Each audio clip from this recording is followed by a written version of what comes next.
கிறிஸ்துவுக்குள் பிரியமானவர்களே, இந்த அருமையான ஓய்வு நாளிலும் தேவ சமூகத்துக்கு வந்த உங்கள் ஒவ்வொருவரையும் இயேசுவின் இணையற்ற நாமத்தினாலே அன்பின் வாழ்த்துக்கள். இந்த ஓய்வு நாளிலும் தேவன் நம்மோடு பேச போற வார்த்தைக்கு முன்பதாக நாம் எல்லோரும் கண்களை மூடி நாம் ஜெபிப்போம். ஸ்தோத்திரம் ஏசப்பா, உம்மை துதிக்கிறோம் ஆண்டவரே. இந்த அருமையான தருணத்திலும் இந்த காலை வேளையில எங்களோடு கூட பேசும்படியா நீர் வந்த கிருபைக்காக நன்றி ஏசப்பா. இந்த வார்த்தைகள் எங்களுக்குள்ளாக ஆண்டவரே பெரிய மாற்றத்தையும் கிரியையும் உண்டாவதாக, கேட்கிறவர்களுக்கு பிரயோஜனம் உண்டாக இந்த நாட்கள் முழுவதும் நீ நடத்த போகிற கிருபைக்காக ஸ்தோத்திரம் ஆண்டவரே.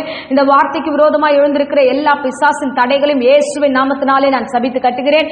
அப்பா, கேட்கிறவர்களுக்கு ஆசீர்வாதத்தை தருகிற தேவன் ஆண்டவரே, 100 60 ஆண்டவரே ஆசீர்வாதத்தை நீ தர வல்லவராய் இருக்கிறீர் ஆண்டவரே. இந்த வசனத்தை ஆசீர்வதித்து உம்முடைய கரத்தில் ஒப்புக் கொடுக்கிறோம். தொடர்ந்து எங்களை வழி நடத்தும். இயேசுவின் நேற்று நாமத்திலே ஜெபித்து ஒப்புக் கொடுக்கிறேன் ஜீவனுள்ள நல்ல பிதாவே, ஆமென். ஆமென். ஹல்லேலூயா. இயேசு நல்லவர். இந்த நாள் வரைக்கும் கர்த்தர் நம்மை கிருபையாய் நடத்தி கொண்டிருக்கிறார்.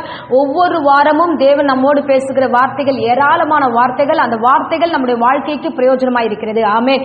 பல சாட்சிகளை அடியேனிடத்தில் கேட்க முடிகிறது. எல்லோரும் வந்து ஷேர் பண்ணும்போது உண்மையாகவே அந்த வார்த்தைகள் என் தேவன் என்னோடு பேசினார், என்னை விடுதலை ஆக்கினார் என்று அநேகர் சொல்லுகிற சாட்சிக்கு தேவன் நாம மாத்திரம் மகிமைப்படட்டும். இந்த நாட்களிலும் தேவன் நம்மோடு பேச வார்த்தைக்கு நேராக நம்முடைய கவனத்தை திருப்பலாம். ரோமர் 15ஆம் அதிகாரம் 32வது வசனத்தை நாம் வாசிப்போம். நீங்கள் தேவனை நோக்கி செய்யும் ஜெபங்களில் நான் போராடுவது போல நீங்களும் என்னோட கூட போராட வேண்டும் என்று நம்முடைய கர்த்தராகிய இயேசு கிறிஸ்துவின் நிமித்தமும் ஆவியானவருடைய அன்பின் நிமித்தமும் உங்களை வேண்டிக் கொள்கிறேன். ஆமென். பாருங்க, பவுல் விதமாய் அவர் வந்து சொல்லுகிறார், நான் ஜெபங்களிலே போராடுவது போல நீங்களும் ஜெபத்துல போராட வேண்டும் என்று அவர் விரும்புகிறார். ஏன் பவுல் விதமாய் சொல்லுகிறார்னா, இந்த காலகட்டங்கள்ல அநேக மோசங்கள், அநேக விதமான பிரச்சனைகள் இந்த தேசத்தில் இருக்கிறது, ஒவ்வொரு வீடுகளில் இருக்கிறது.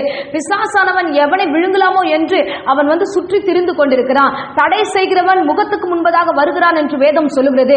அப்படின்னா பிசாசுடைய கிரியைகள் எல்லாமே இந்த உலகத்திலுடைய எல்லா காரியத்திலையும் நாச மோசங்களை உண்டாக்குவதும் எல்லாருடைய வாழ்வில் சமாதானத்தை கெடுப்பதுமாக அவன் சுற்றி திரிகிறான். அப்படிப்பட்ட ஒரு சூழலில் இருக்கும்போது நாம எப்படி இருக்க வேண்டும் என்று பவுல் நமக்கு ஒரு ஆலோசனை கொடுக்கிறார். நிறைய பேர் வீடுகளில் இன்னும் சமாதான குறைவு காணப்படுகிறது. ஏன் காணப்படுகிறது?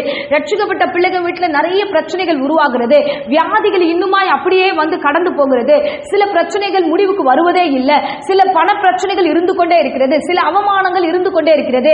அப்போ நாம என்னன்னா மறிக்கல, தேவனுக்குள்ளாக இருக்கிறோமே தவிர மற்ற பிரச்சனைகள் நம்மளை சூழ்ந்து கொண்டே இருக்கிறது.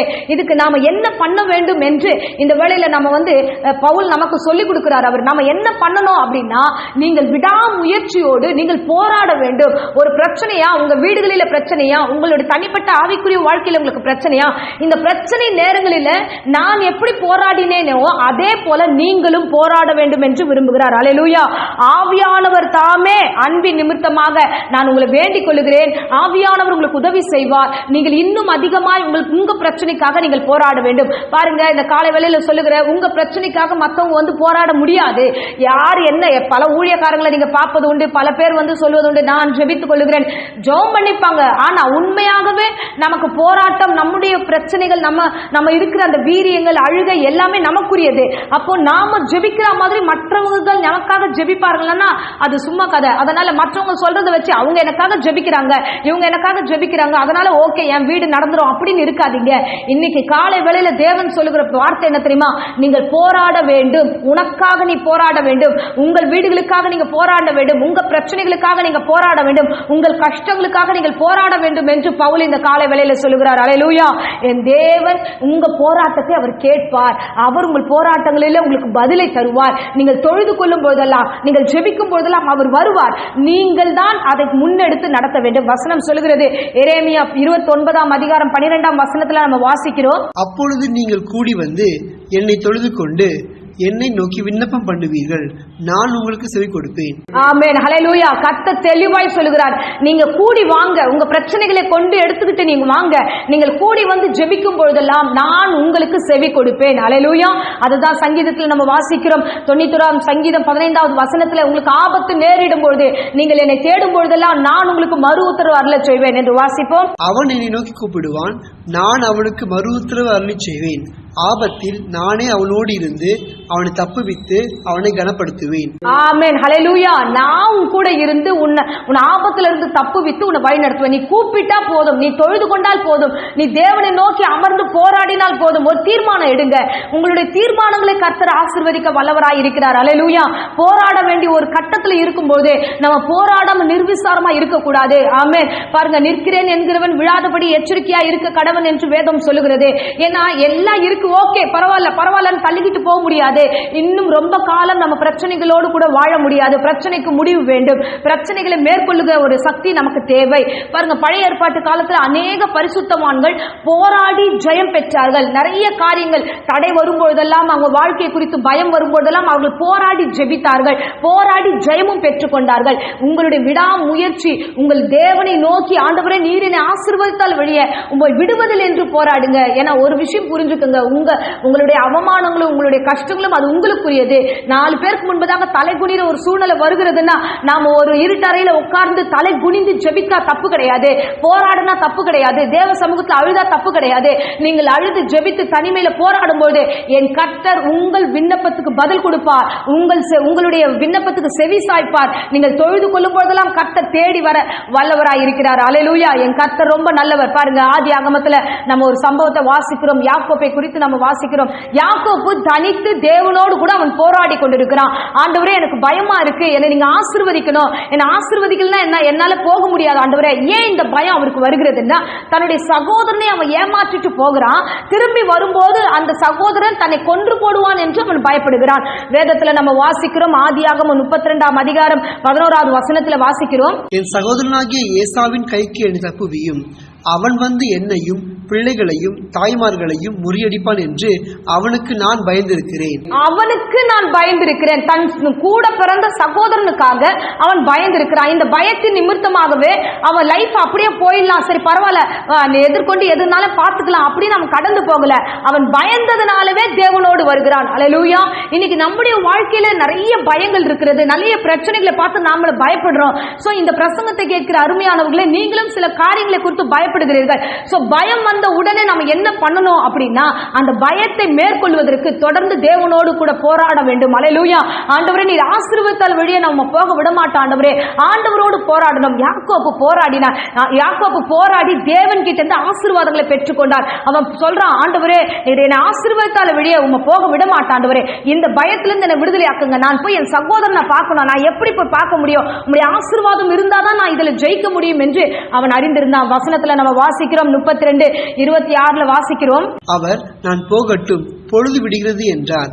அதற்கு அவன், நீர் என்னை ஆசீர்வதித்தால் ஒழிய உம்மை போகவிடேன் என்றான். பாருங்க, இந்த பயத்துல அவ்வளவு தெளிவான ஒரு வார்த்தையோடு அவன் போராடி ஜெபிக்கிறான். இந்த வார்த்தை கர்த்தர் உங்களிடத்துல எதிர்பார்க்கிறார். ஏதோ கேஷுவலா நடக்கிறது நடக்கட்டும், இல்ல அப்படி இருக்காதீங்க. பிசாசுக்கு இடம் கொடுக்காதீங்க, பிசாசை உள்ள அனுப்பாதீங்க, நிர்விசாரத்தின் ஆவிக்குள்ளாக கடந்து போகாதீங்க. பிரச்சனை பெருசா இருக்கிறது. இன்னைக்கு இந்த பிரச்சனையை நம்ம கையில எடுக்கல, இன்னைக்கு நம்முடைய வீட்டின் காரியங்கள் தொழிலின் காரியத்தை நம்ம கையில எடுக்கலன்னா கண்டிப்பா பிசாசானவன் இந்த வேளையில எல்லாத்தையும் நிர்மூலமாக்கி போடுவான். சோ நீங்க என்ன பண்ணணும், யாக்கோபு எப்படி ஜெபித்தானோ போராடி தேவனோடு கூட போராட வேண்டும். நீங்க மனுஷனோட போராட வேண்டிய அவசியம் நமக்கு இல்ல. பாருங்க, நம்ம எப்ப பார்த்தாலும் மனுஷனோடவே போராடுறோம்.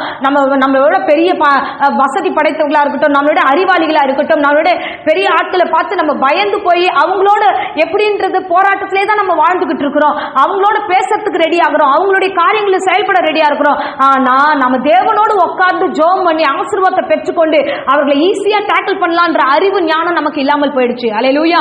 அருமையானவர்களே, யாக்கோபு நமக்கு ஒரு பாடத்தை இந்த காலை வேளையில கற்றுக் கொடுக்கிறான்.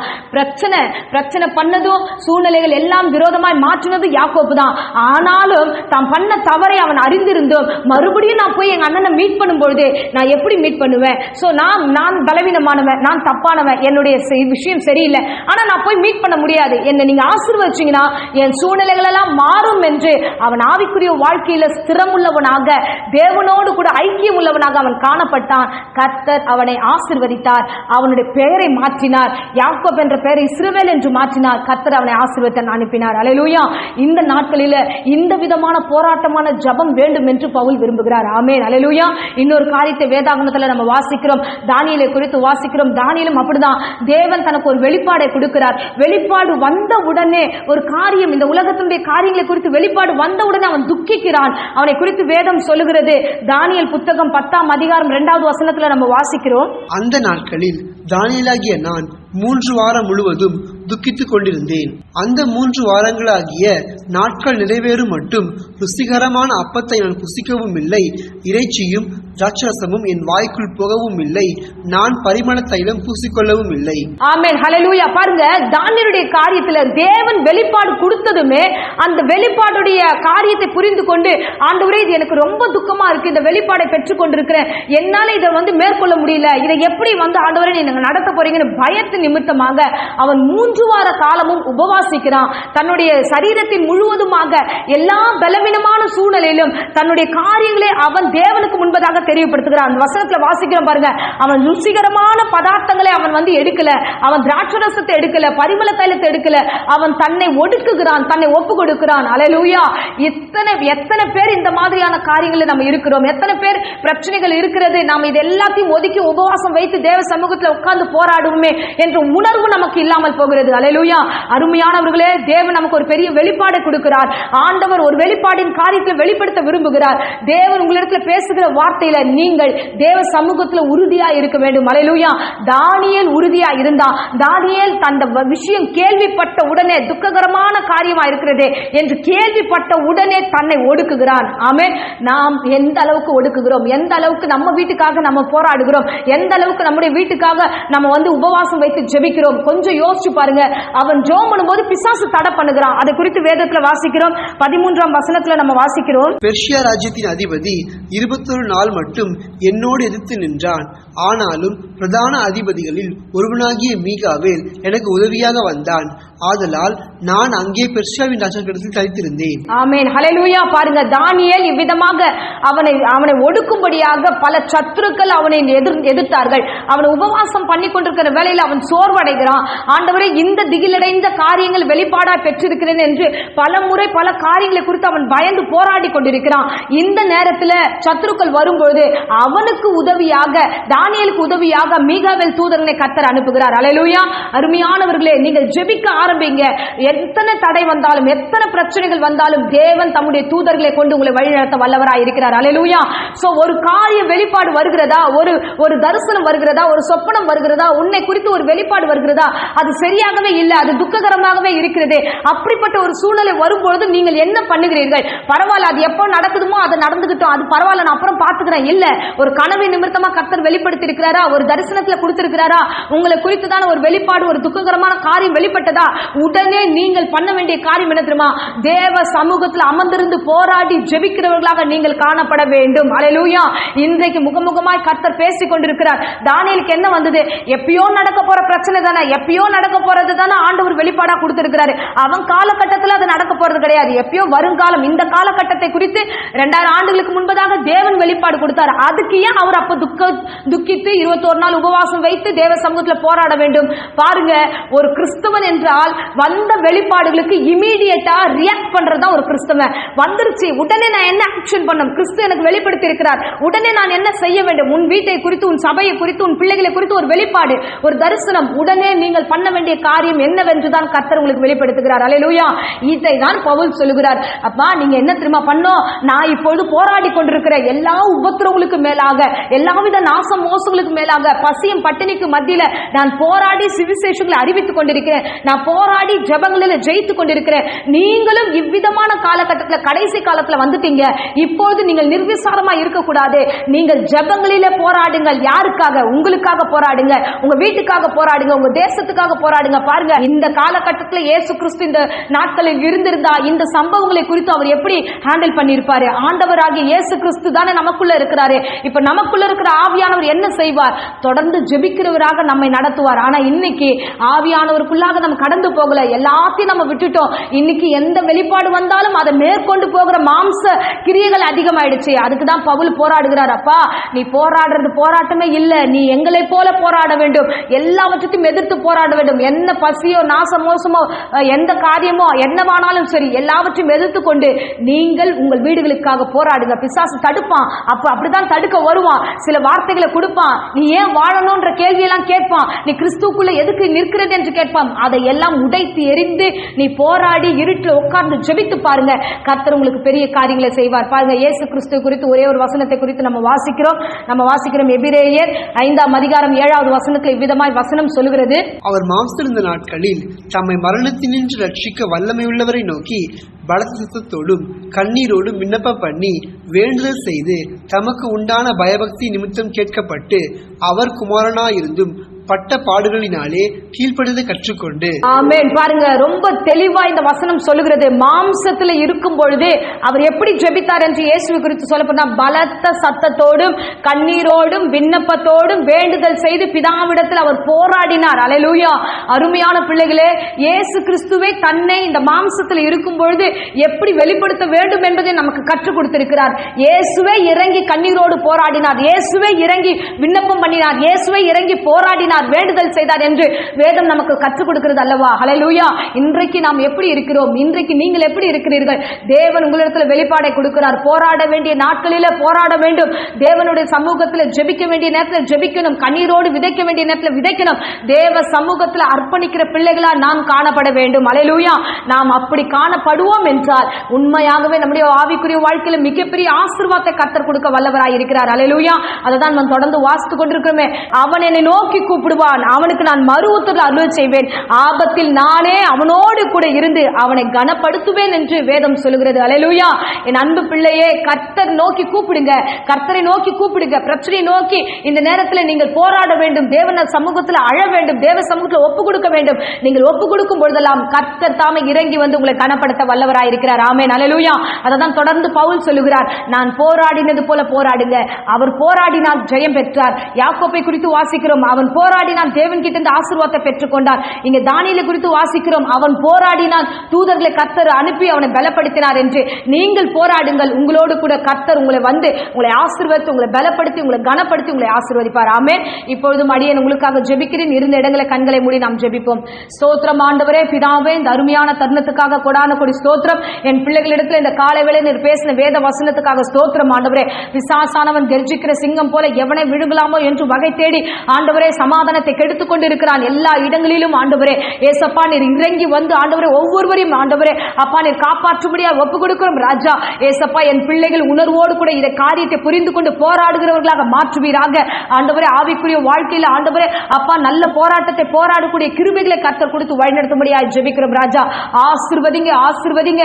யாரெல்லாம் இன்று முதல் ஒரு தீர்மானம் எடுக்கிறார்களோ, இன்று முதல் ஆண்டவரே நான் உபவாசிக்கிறேன், இன்று முதல் என் வீட்டிற்காக நான் போராடுகிறேன் என்று யாரெல்லாம் எழுந்து நிற்கிறார்களோ அவர்களுக்கு எல்லோருக்கும் தூதர்களை கட்டளையிட்டு பலப்படுத்தி அவர்களை பாதுகாத்து நீர் வழி நடத்துவீராக. இயேசுவின் நாமத்தினாலே இந்த காலை வேளையில ஒவ்வொரு வீடுகளிலும் ஆசீர்வாதத்தை கட்டளையிடுகிற ராஜா. போராடுகிறவர்களுக்கு நிச்சயமாகவே ஜெயம் உண்டு. ஆண்டவரே, நீ ஜெயத்தை தர வல்லவராய் இருக்கிறீர், நான் கனப்படுத்துவேன் என்று வாக்கு கொடுத்திருக்கிறேன். அதன்படியே எல்லா காரியத்தையும் விலக்கி காப்பாற்றி வழி நடத்தும் ஆசீர்வதியும். விசேஷமா இந்த வேளையில வியாதியோடு பலவீனத்தோடு யாராகிலும் போராடி கொண்டிருந்தா எல்லா ஜுரமும் வியாதியும் பலவீனம் நீங்கி போகட்டும். மனவியாதிகளை நீக்கி போடுங்க. பூரண சுகத்தையும் ஆரோக்கியத்தையும் ஒவ்வொரு சரீரத்துக்குள்ள இப்போதே கட்டளையிடுகிறேன். கர்த்தர் தாமே பொறுப்பெடுத்து வழி நடத்தும். இயேசுவின் நாமத்தினாலே ஜெபித்து ஆசீர்வாதத்தை ஒப்பு கொடுக்கிறேன் ஜீவனுள்ள நல்ல பிதாவே. ஆமென். ஆமென். Praise the Lord. God bless you.